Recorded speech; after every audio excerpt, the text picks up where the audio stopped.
Muy buenas tardes, queridos estudiantes. Sean todos ustedes bienvenidos el día de hoy a nuestro curso de... ¿De qué curso? Historia del Perú. Qué alegría verlos el día de hoy, martes 7 de septiembre del año 2021. Mira, ve las 2 últimas horas. Es una emoción estar aquí con ustedes. A ver, chicos, ¿ya han preparado su sorpresa para su tutora? Sabía que hoy es cumpleaños de su tutora, ¿no? ¿Ya? ¿Ya han dado su cuota, su regalo? A ver, por favor. A ver, quien no ha dado su cuota me avisa. No, mentira. Saluden a su tutora, preparen una sorpresa, cántenla, hagan una reunión Zoom y inviten a su tutora, porque es bonito para que compartan este momento con ella. Ella las está acompañando, están pasando momentos agradables, se van me parece que con los chicos una vez se fueron a pasear al río, ¿correcto? Entonces, esa es parte de una correspondencia con ustedes para con su tutora, ¿correcto? Bueno, hoy en el curso de Historia del Perú vamos a hablar sobre la República Aristocrática. Este periodo de la historia del Perú está marcado por el dominio del partido civil y por la oligarquía peruana. ¿Cuál era la oligarquía peruana? Los terratenientes, los gamonales, los agroexportadores, los banqueros, los médicos, los abogados, personas que tenían un gran poder adquisitivo. Este periodo de nuestra historia empieza, escúchame con atención, después del segundo militarismo. Específicamente, algunos historiadores argumentan que el primer periodo o el gobierno de Nicolás de Piedra, su segundo gobierno, es el momento de transición, donde finaliza el segundo militarismo y se dan los medios necesarios, ¿correcto?, para el auge de la oligarquía y comience la llamada República Aristocrática, ¿correcto? Entonces el gobierno de Piedra fue vital e importante en esta etapa. Fue un carro que pasó, chicos, por eso es así. Es importante en esta etapa porque hace grandes cambios. Uno de los cambios que hace, por ejemplo, dentro de la Constitución es eliminar el voto y la ciudadanía de 21 años, sobre todo el voto a los analfabetos. Quita el voto. Muy bien, los analfabetos no van a votar, punto final. Solo van a votar los alfabetos, aquellas personas que saben leer y escribir y que tienen un trabajo. Mira, ve cómo limita el voto y ello da por prioridad a que solo un sector de la población vote y no todos. Entonces, esta es la República Aristocrática. Este término es acuñado por el historiador peruano Jorge Basadre. Él acuñó este término para esta etapa de la historia republicana de nuestro país. Muy bien, entonces, sin más preámbulos, comenzamos. A ver, compartir pantalla. Ahí está, mírame. Qué bonito, hoy día tu profesora ha preparado la diapositiva. Enviar al fondo, listo. Vamos a ponerle un movimiento para que sea todo chévere, pues, si no esté todo parco, si no así. No, transición. Genial, se colgó. Transición. Ahí está, vamos a ponerle un movimiento que se llama, que sea transportador. Girar, que gire, que gire. Una musiquita, no, música no. Listo, aplicar a todo. Muy bien, empezamos. La República Aristocrática. Este término fue acuñado por el historiador peruano Jorge Basadre. El segundo gobierno de Pierola puso en forma la economía del país, sienta las bases de un estado semiburgués, ¿correcto? Ya que en este mandato se adaptó las nuevas condiciones económicas y sociales al servicio de una oligarquía terrateniente agroexportadora. Ojo, ojo, entonces toma mayor énfasis, digamos, de esta forma los ricos. En esta época son desplazados la clase media y la clase popular. ¿Desplazados en qué sentido? Desplazados en el sentido de la participación política.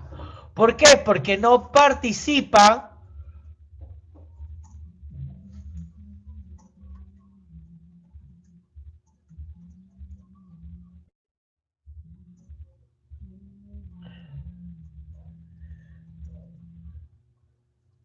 desplazados de la participación política. En 1895, Pierola empezó el proceso denominado desnacionalización de la agricultura azucarera. Y esto favorece a familias poderosas costeñas que lo convirtieron en propietarios, como los valles de, las azucareras del Valle de Chicama, Cayaldo y Cartavio. A estos agroexportadores del azúcar se los conoció como los varones del azúcar. Aquí destacan, por ejemplo, los Gildenmeister en Casagrande, los Larco en Hacienda Roma, Aspillaga en la Hacienda Cayalti. Ellos representan la era de la inyección del capital extranjero inglés sobre la economía peruana. ¿Cuáles son las características de este gobierno? En primer lugar, el apego de la oligarquía civil.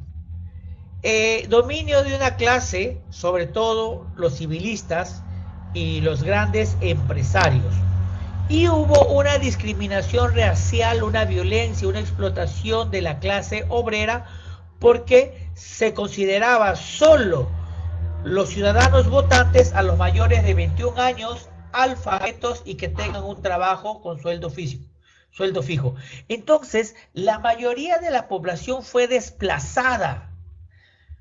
La clase media, las clases populares no podían acceder a la participación política, ni mucho menos a elegir a sus autoridades. Estaban subyugados a la elección que hacían los considerados alfabetos. En el otro aspecto, mantuvo su dominio por 20 años al Perú porque poseía un gran poder económico y el control del Estado. Además, por sus alianzas con ejércitos, con la iglesia. ¿Qué familias estaban destacadas acá? Por ejemplo, en La Libertad tenemos a los Piedra en la hacienda Pumalca, los Aspillaga en la hacienda Cayalti, los Larco, los Graham Ross, los Gildenmeister, la sociedad agrícola más grande del Perú, Manuel Candamo, el hacendado más rico del Perú, los Leguía, ricos hacendados de Cañete, los Ropes Lomaña, que tenían 50.000 hectáreas en Arequipa, los Ricketts y los Gibson. Los Ricketts eran propietarios del Círculo Lanero y los Gibson de la ganadería del sur en Puno. Un enclave norteamericano en Cerro de Pasco, la compañía Cerro de Pasco Mining, los Fernandini, dueño de las minas, y los Prados de la hacienda Tucumán. Y ello anexamos también en la selva a Filscarral con el tema del caucho.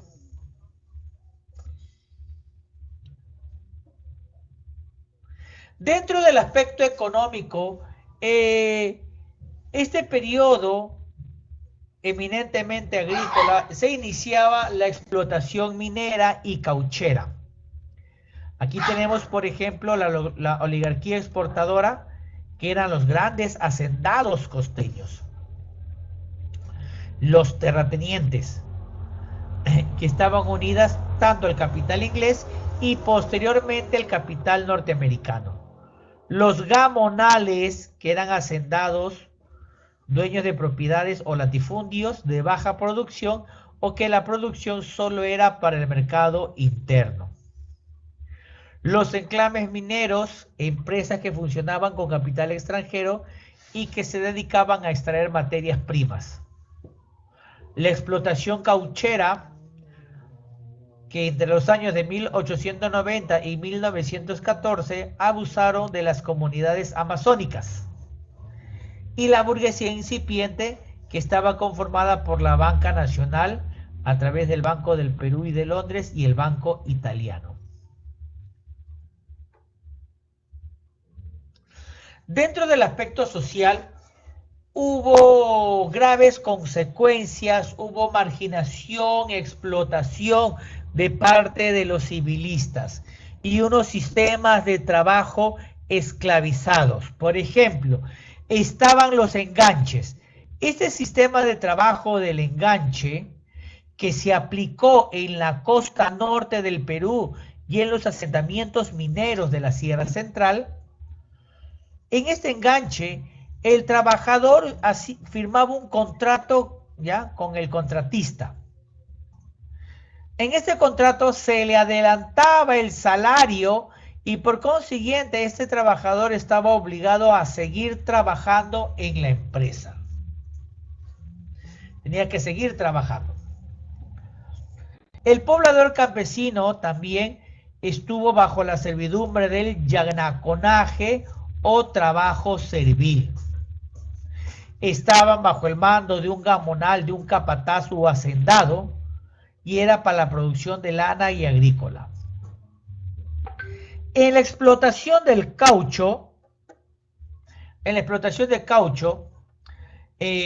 la Amazonía se instalaron los sistemas de correrías. Este sistema de correrías, ¿correcto?, estaba inclinado hacia la persecución de las tribus amazónicas que eran obligados a extraer la corteza del árbol cauchero.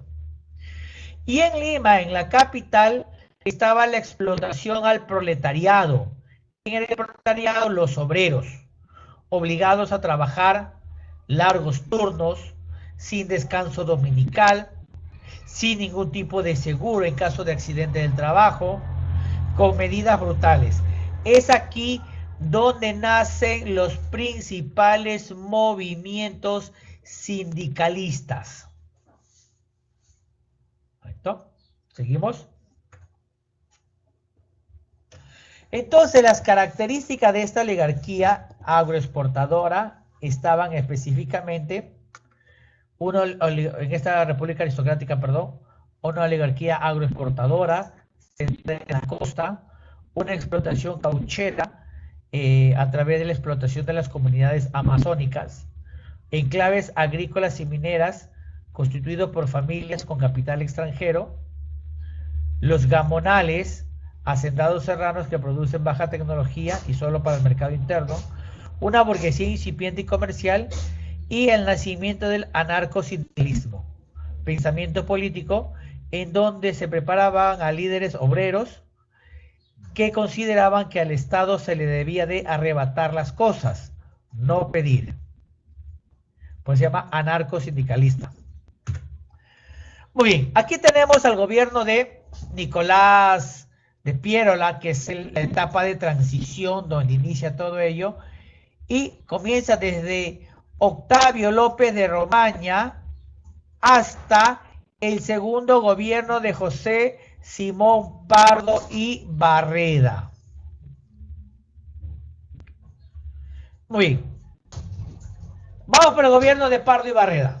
Perdón, de López de Romaña. López de Romaña gana las elecciones a través del Partido Civil y gobierna desde 1899 hasta 1903. Dentro de sus principales obras destacamos que promulgó el Código de Minería, Comercio y Agua, En 1901 rompe relaciones diplomáticas con Chile debido al proceso de chilenización de las provincias de Tacna y Arica. Se firma el tratado bilateral fronterizo con Bolivia, denominado Osman Villazón. Se producen escaramuzas fronterizas con el Ecuador y llega la transnacional norteamericana Cerro de Pasco Mining Company para la explotación minera.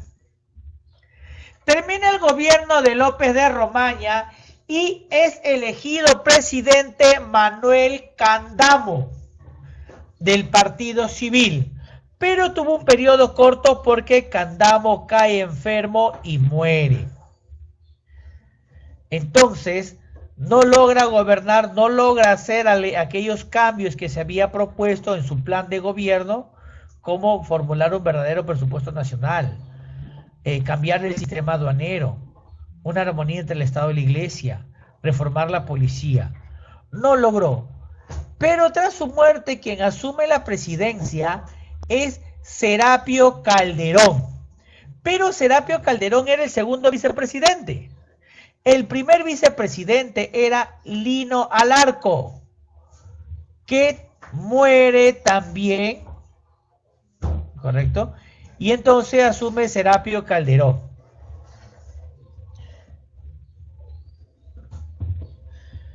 Entonces el Ejecutivo se hizo cargo y convoca a elecciones.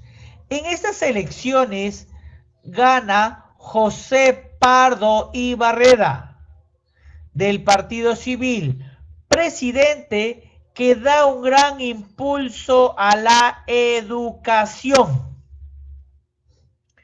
¿Por qué? Porque crea las escuelas primarias y las escuelas nocturnas, otorga derecho a la universidad a las mujeres, ya las mujeres comienzan con sus reivindicaciones, crea el Ateneo de Lima, el Instituto Histórico del Perú, funda la Escuela Normal de Varones, funda el Museo de Historia Natural, funda el Museo de Historia y Cripta de los Héroes, se construye el Paseo Colón, analiza la problemática obrera y con el propósito de dar una legislación a favor, encarga al abogado Matías Manzanillo que analice la situación.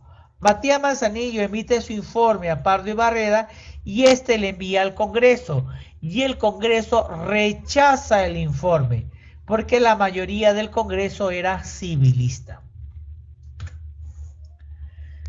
Termina su gobierno, se convoca nuevamente elecciones y gana Augusto Bernardino Leguía y es presidente entre 1908 y 1912. Leguía gana con el apoyo del partido cacerista. Ello trae un descontento en los pierolistas y deciden dar un golpe de Estado. Toman el palacio y obligan al presidente Leguía a firmar su renuncia. Leguía se rehúsa a firmar ello, entra la policía, encarcelan y exportan a algunos pierolistas y a ese día se le denominó el Día del Carácter. Muy bien. En su primer gobierno comienzan los problemas con los 5 países vecinos que deciden dar término con la entrega o la concesión territorial y eso es y ese aspecto es rechazado por la mayoría de la población, pero el Perú no estaba preparado militarmente para poder afrontar un conflicto con los países vecinos y menos con los 5. Promulga la ley de indemnización del trabajo, se realiza el primer paro general de trabajadores el 10 de abril, se descubre la ciudadela de Machu Picchu por Hiram Bingham, crea la compañía administradora del guano. Los pioneros de la versión peruana son Carlos Teneu y Juan Bielobushi. Crea los colegios agropecuarios y educación inicial. Al término de su gobierno, convoca elecciones y hay 2 candidatos. Villingurs, que representa a la oposición, y Anteros Pillagas, que representa a los civilistas. Entonces se convocan elecciones y gana Guillermo Billinghurst. Su gobierno es conocido como el gobierno del pan grande. Gobierno populista que devuelve la reivindicación laboral a través de las diferentes legislaciones. Presidente del Perú entre 1912 y 1914. En su gobierno se establece las 8 horas de trabajo, sobre todo en el muelle de Arsena del Callao. Promulga la ley del derecho a las huelgas, crea los barrios obreros. Con un problema con el Congreso decide disolverlo y ello obliga a los civilistas a entrar en contacto con el general Óscar Raimundo Benavides y le dan un golpe de estado a Guillermo Billinghurst. En su gobierno también se otorga el voto femenino. Un día como hoy se aprueba el derecho al voto femenino. Entonces, Óscar Raimundo Benavides le da un golpe de estado a Billinghurst con el apoyo de los civilistas. Está un año en el poder y en ese año se dan los acontecimientos internacionalmente, estalla la Primera Guerra Mundial. La economía entra en una grave crisis económica. Desaparece la moneda de oro y aparecen los billetes. Y al final del gobierno convoca elecciones Benavides y sale elegido presidente por segunda vez consecutiva José Pardo y Barreda con el partido Coalición Conservadora. Muy bien. Asume el poder en medio de una grave crisis económica. Se producen movilizaciones obreras y estudiantiles exigiendo la reivindicación laboral. Se da la rebelión de Rumimaki. ¿Quién fue Rumimaki? A ver. Rumimaki. Un instante. Rumimaki fue un sargento del ejército, Teodomiro Gutiérrez Cuevas, que en el gobierno de Billinghurst tenía la misión de encargarse de la situación de los campesinos. Viaja a Puno, viaja a provincia, Puno, Ayacucho, y observa el abuso de los gamonales y emite un informe a Billinghurst. Pero no se da. El informe no llega a Billinghurst porque Benavides le da un golpe de estado. Es Rumimaki, Teodomiro Gutiérrez, correcto, es acusado de conspiración, es deportado a Bolivia, después a Argentina, donde regresa al Perú, asume el nombre de Rumimaki, que significa mano fuerte, y con los campesinos organiza una rebelión antifeudal, que es sofocada por los gamonales. Rumimaki es apresado, escapa, se va a Bolivia, después a la Argentina, donde desaparece, donde ya se le pierde el rastro. En este gobierno aparece un joven estudiante, Víctor Raúl Haya de la Torre, máximo líder estudiantil, que posteriormente formaría el Partido Aprista Peruano en México. Da la ley general de 8 horas de jornada laboral. Pardo y Barreda promulga la ley de tolerancia religiosa. Correcto. Reglamenta el trabajo de las mujeres y niños. Se convoca elecciones y en estas elecciones se presentan Augusto B. Leguía con Antero Aspillaga. Aspillaga representaba al civilismo y Leguía representaba ya un movimiento anticivilista. Pero ¿qué es lo que sucede? La clase media favorecía la elección de Augusto B. Leguía y ante el temor de un fracaso, de un fraude electoral, Leguía le da un golpe de estado a José Pardo y Barreda. convoca a una asamblea constituyente y promulga la Constitución de 1920 denominada Patria Nueva, y asume el poder del presidente del Perú por un periodo de 11 años. A esto se le conoce como el oncenio de Leguía, y ello ya es otra historia. Muy bien. ¿Alguna pregunta, alguna duda, alguna inquietud?